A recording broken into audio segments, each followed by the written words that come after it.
ఈశ్వరీయ విద్యార్థులు అడుగుతున్న ప్రశ్నలకు సమాధానం అన్న ఈ శీర్షికలో విద్యార్థులు అడుగుతున్న ప్రశ్న నజర్ సే నిహాల్ అన్న ఈ పదానికి అర్థం ఏంటి అని. సో బాబా ఈ పదానికి అర్థము 2019 ఏప్రిల్ నెల 29వ తారీఖు సాకార మురళి గనక తీసుకుంటే ఆ మురళిలో బాబా అడిగిన ప్రశ్న ఏంటంటే నజర్ సే నిహాల్ అంటే దృష్టి ద్వారా అతీతముగా చేసే కింద స్వామి సద్గురు అన్నదానికి వాస్తవిక అర్థం ఏమిటి?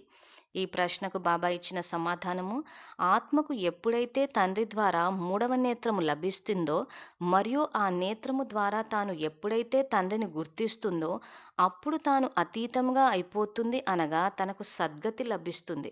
పిల్లలు దేహీ అభిమానులుగా అయి మీరు నాతో దృష్టిని జోడించండి, అనగా నన్ను స్మృతి చేయండి మరియు ఇతర సాంగత్యాలను వదిలి ఒక్క నాతోటే సాంగత్యాన్ని జోడించండి, అప్పుడు నిరుపేదల నుండి షావుకారులుగా అయిపోతారు అని బాబా చెప్తారు.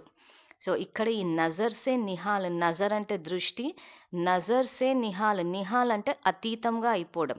సో ఈ రకంగా దృష్టి ద్వారా అతీతంగా అంటే ఇక్కడ దృష్టి అంటే ఆత్మిక దృష్టి, భౌతికమైన నేత్రాల ద్వారా కాదు.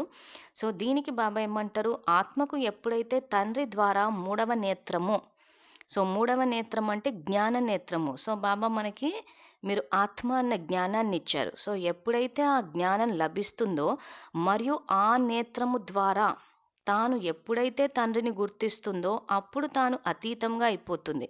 సో ఇక్కడ నేను ఆత్మ అన్న విషయాన్ని తెలుసుకుని ఆత్మ అన్న జ్ఞానము ద్వారా, నా యొక్క ఆత్మ అన్న ఆలోచన ద్వారా ఎప్పుడైతే నేను తండ్రిని గుర్తిస్తుందో, అంటే ఆత్మకు తండ్రి పరమాత్మ అని గుర్తిస్తుందో అప్పుడు తాను అతీతంగా అయిపోతుంది. అంటే దేహం నుండి అతీతంగా అయిపోయినప్పుడు తనకు సద్గతి లభిస్తుంది అంటున్నాడు.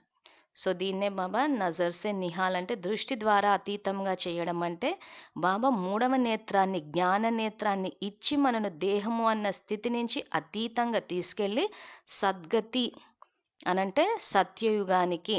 సో ఇక్కడ సత్యయుగంలో మనకి ముక్తి మరియు జీవనము రెండు ఉంటాయి.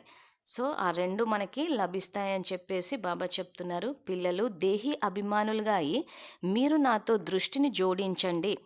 సో దేహీ అభిమానులుగా అంటే ఆత్మాభిమానులుగా అంటే ఆత్మ అన్న స్థితిలోకి వచ్చి మీరు నాతో దృష్టిని జోడించండి. అంటే ఇక్కడ దృష్టి అంటే ఆత్మిక దృష్టి అంటే ఆలోచనని, మన్మనాభవ. సో ఆలోచనని జోడించండి, అనగా నన్ను స్మృతి చేయండి మరియు ఇతర సాంగత్యాలను వదిలి ఒక్క నాతోటే సాంగత్యాన్ని జోడించండి అంటున్నాడు.